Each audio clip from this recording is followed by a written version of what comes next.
Israeli হামলার মধ্যেও চলছে ইরানের পরমাণু কর্মসূচি। ইসরায়েলকে নরক দেখানোর হুঁশিয়ারি। ইরানে আবারও ইসরায়েলি হামলা। বিজয়ের পথে ইসরায়েল, বললেন নেতানিয়াহু। এতক্ষণ শুনছিলেন সংবাদ শিরোনাম, এবারে বিস্তারিত। ইসরায়েলের সামরিক হামলার মধ্যেও ইরান তার শান্তিপূর্ণ পারমাণবিক কর্মসূচি অব্যাহত রেখেছে বলে জানিয়েছেন দেশটির পররাষ্ট্র মন্ত্রণালয়ের মুখপাত্র ইসমাইল বাঘাই। সোমবার এক সংবাদ সম্মেলনে তিনি বলেন, ইরানের পরমাণু কর্মসূচি জাতিসংঘ নিরাপত্তা পরিষদের প্রস্তাব 2231-এর অধীনে বৈধতা পেয়েছে এবং তা থামানোর ক্ষমতা কোনো সংস্থার নেই। তিনি ইসরায়েলি আগ্রাসনকে ইতিহাসের এক ভয়ঙ্কর নজির আখ্যা দিয়ে বলেন, ইরানের পারমাণবিক স্থাপনায় হামলা চালিয়ে ইসরায়েল এটি শুধু ইরানের সার্বভৌমত্ব নয়, বরং আন্তর্জাতিক পরমাণু নিরস্ত্রীকরণ চুক্তিকেও ক্ষতিগ্রস্ত করেছে। ইরানি মুখপাত্র বলেন, ইউরোপীয় দেশগুলোর উচিত এই হামলার বিরুদ্ধে জোরালো অবস্থান নেওয়া এবং ইসরায়েলের এ যুদ্ধাপরাধের নিন্দা জানানো। তিনি বলেন, ইরানের পারমাণবিক কার্যক্রম আন্তর্জাতিক আণবিক শক্তি সংস্থার কড়া পর্যবেক্ষণের আওতায় পরিচালিত হচ্ছে। এতে সন্দেহ বা শঙ্কার কোনো অবকাশ নেই। ইরানের পরমাণু কর্মসূচি এখনও জীবিত এবং তা থাকবে। আমাদের অধিকার কেউ কেড়ে নিতে পারবে না। এটি আন্তর্জাতিক স্বীকৃত একটি অধিকার। ইরানে অব্যাহত হামলার মধ্যে ইসরায়েলকে নরক দেখানোর হুঁশিয়ারি দিয়েছেন দেশটির পার্লামেন্ট স্পিকার মোহাম্মদ বাকের গালিবাফ। বলেছেন, ইরানের সশস্ত্র বাহিনী বর্বর শত্রু ইসরায়েলকে অসহায় করে ছাড়বে, কারণ এই শত্রু কোনো রেড লাইনের প্রতি শ্রদ্ধাশীল নয়।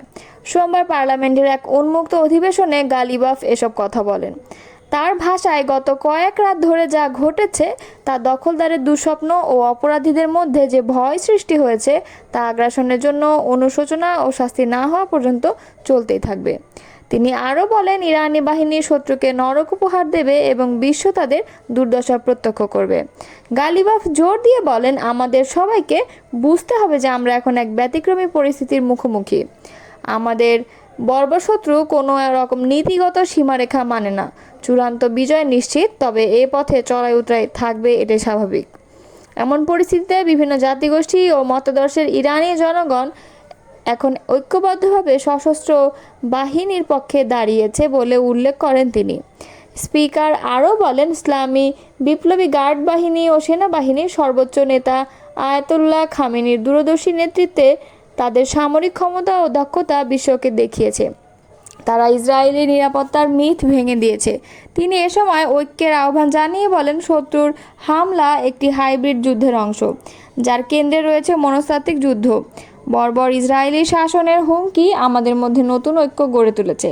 গালিবাফ জানান, শুক্রবার সন্ধ্যায় IRGC অপারেশন 2 প্রমিস 3 নামে প্রতিশোধমূলক অভিযান শুরু করে। এর কয়েক ঘন্টা আগে যুক্তরাষ্ট্রের সমর্থনে ইসরায়েল ইরানের পারমাণবিক কেন্দ্র, সামরিক অবকাঠামো এবং তেহরান সহ বিভিন্ন শহরের আবাসিক ভবনে ব্যাপক সামরিক হামলা চালায়। এই অভিযানের সূচনার আগে আয়াতুল্লাহ খামেনি এক টেলিভিশন ভাষণে বলেন, ইসরায়েলি শাসন ব্যবস্থা একটি নিকৃষ্ট শত্রু এবং ইসলামী প্রজাতন্ত্রের সশস্ত্র বাহিনীর প্রতিশোধের পর এটি অসহায় হয়ে পড়বে। এদিকে ইরানি সংবাদ সংস্থা তাসনিম জানিয়েছে, সোমবার বিকালেও ইরাক সীমান্তবর্তী ইলাম প্রদেশের মুসিয়ান শহরের পৌরসভার ফায়ার সার্ভিস ভবনে বর্বর হামলা চালানো হয়েছে। সংবাদ সংস্থা ফার্স জানিয়েছে, ওই অঞ্চলের একটি হাসপাতালেও বোমা বর্ষণ করা হয়েছে। দুটি সংবাদ মাধ্যমে ইরানের ইসলামী বিপ্লবী গার্ড বাহিনীর ঘনিষ্ঠ বলে পরিচিত। এদিকে হামলাকালে ইরানি বিমান প্রতিরক্ষা ব্যবস্থা ইসরায়েলের বেশ কয়েকটি ড্রোন গুলি করে ভূপতিত করেছে বলেও প্রতিবেদনে জানানো হয়। এই হামলার মধ্য দিয়ে ইরান ইসরায়েলের মধ্যকার পাল্টাপাল্টি হামলায় সংঘাত আরও চরমে পৌঁছেছে। তেহরান ও পশ্চিম ইরান জুড়ে বোমা হামলা এবং ক্ষেপণাস্ত্র হামলায় দেশটির নাগরিক অবকাঠামো ক্ষতিগ্রস্ত হওয়ার খবর আন্তর্জাতিক উদ্বেগ বাড়াচ্ছে। ইরানে আবার হামলা চালিয়েছে ইসরায়েল। দেশটির পূর্ব ও পশ্চিমাঞ্চলে এই হামলা চালানো হয়েছে। সোমবার ফার্স নিউজ এজেন্সির বরাতে আল জাজিরা এক প্রতিবেদনে এই তথ্য জানানো হয়েছে। ফার্স নিউজ এজেন্সি জানিয়েছে, পশ্চিম তেহরানের একটি সামরিক ঘাঁটিতে হামলা হয়েছে।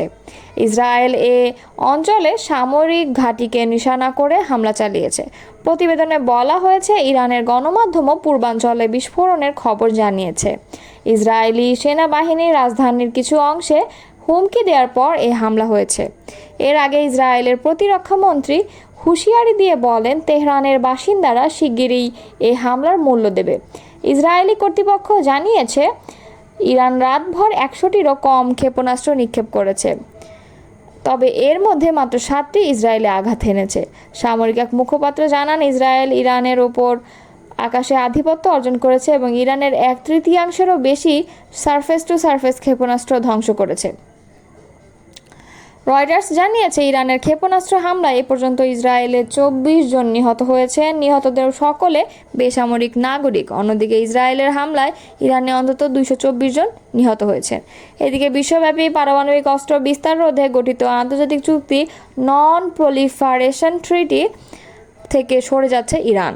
সোমবার দেশটির পররাষ্ট্র মন্ত্রণালয় জানিয়েছে, এনপিটি চুক্তি থেকে বের হয়ে যাওয়ার চিন্তাভাবনা করছে তারা। ইসরায়েলের বিমান বাহিনী তেহরানের আকাশের পূর্ণ নিয়ন্ত্রণ নিয়েছে বলে দাবি করেছে দেশটির প্রধানমন্ত্রী বেঞ্জামিন নেতানিয়াহু। সোমবার ইসরায়েলের মধ্যাঞ্চলের তেল নোফ বিমান ঘাঁটি পরিদর্শনে গিয়ে এই দাবি করেছেন তিনি। ইসরায়েলি গণমাধ্যমে টাইমস অব ইসরায়েলের প্রতিবেদনে বলা হয়েছে, সোমবার মধ্যাঞ্চলীয় তেল নোফ বিমান ঘাঁটি পরিদর্শন করেছেন ইসরায়েলের প্রধানমন্ত্রী বেঞ্জামিন নেতানিয়াহু।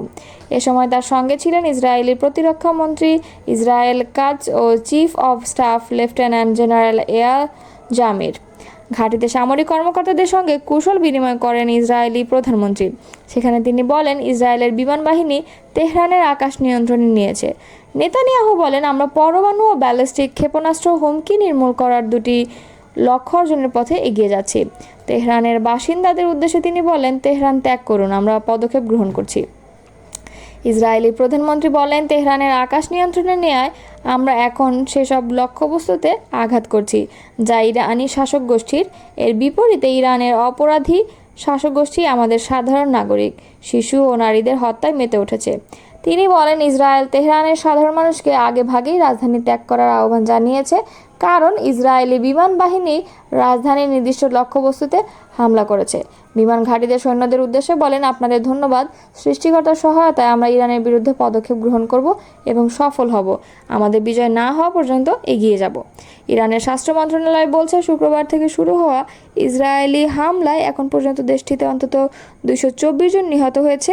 অন্যদিকে ইরানের হামলায় ইসরায়েলে কমপক্ষে 2 জন নিহত ও আরও অনেকেই আহত হয়েছেন।